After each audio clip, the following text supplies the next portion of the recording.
Hi విను. కాకినాడలో ఒక ప్రముఖ హోటల్ మీద ఫుడ్ సేఫ్టీ అధికారులు దాడి చేయడం జరిగిందని చెప్పి వార్త ఇప్పుడు వైరల్‌గా ఉంది. సో, అది చాలా పురాతనమైన హోటల్. బ్రాండింగ్ ఉండే హోటల్, వాల్యూ ఉండే హోటల్ అని చెప్పి అందరికి తెలిసిన హోటలే. సో, ఇక్కడేంటంటే పికిల్స్ మీద డేట్ ఆఫ్ మ్యానుఫ్యాక్చరింగ్ అదేవిధంగా డేట్ ఆఫ్ ఎక్స్‌పైరీ లేదు అన్నది. ఇది నార్మ్స్‌లో ఉండాలి కరెక్ట్. సో, ఈ దాడి కరెక్టే. నేను అడిగేది ఫుడ్ సేఫ్టీ అధికారులు ఇలాంటి ఎన్నున్నాయి కాకినాడలో అన్నది మీకు తెలుసు కదా! మరి అయ్యేందుకు దాడి చేయట్లేదండి? నేను ఈ హోటల్ సపోర్ట్ చేయట్లేదు ఫస్ట్ థింగ్. తప్పు ఎవరు చేసినా తప్పే. కానీ విజిబుల్ అడల్ట్రేషన్ కనిపిస్తుంది. అడల్ట్రేషన్‌లో 2 టైప్స్ ఉంటాయి. ఒకటి visible, non visible. Visible adulteration నేను చెప్తాను. ఏంటంటే మార్కెట్‌లో కలర్ ఏసిన బఠానీలు, చిలకడ దుంపలు, తర్వాత అరటిపళ్ళు కూడా కలర్ కొడుతున్నారు. ఇయన్నీ విజిబుల్‌గా మన కంటి ముందు కనిపించేది. ఇయన్నీ ఇంత దారుణంగా ఉంటున్నాయి. అదే విధంగా ఆయిల్.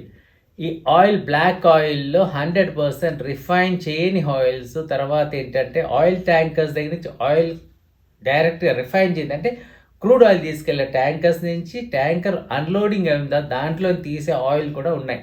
అది కూడా మార్కెట్‌లోకి వెళ్తున్నాయి.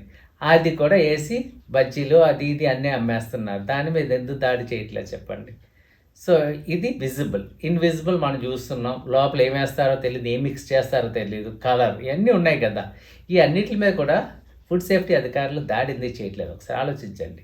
సో, ఫుడ్ సేఫ్టీ అధికారులు ఏమైనా మనం అడిగామనుకోండి, మనం గ్రీవియన్స్ పెడితే వాళ్ళు చెప్పేది ఏంటంటే మాకు స్టాఫ్ తక్కువ అని చెప్తారు.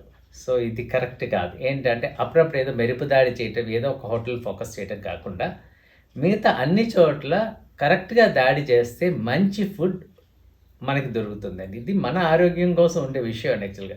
ఇంకో విషయం గమనించవలసింది ఏంటంటే ఈ అధికారులందరినీ మనం నియమించేది లేకపోతే వాళ్ళకి ఉద్యోగాలు ఇచ్చేది, వాళ్ళకి సాలరీ ఇచ్చేది మన టాక్స్ పేయర్ మనీ నుంచే అన్నది గుర్తించాలి. ఎందుకంటే మనం టాక్స్ కడితే ఆ డబ్బులతోనే వీళ్ళకి సాలరీస్ పే చేస్తాం. అంటే వీళ్ళు మన కోసం వర్క్ చేయాలి. మీ ఒపీనియన్, మీ కామెంట్స్ కూడా పెట్టండి.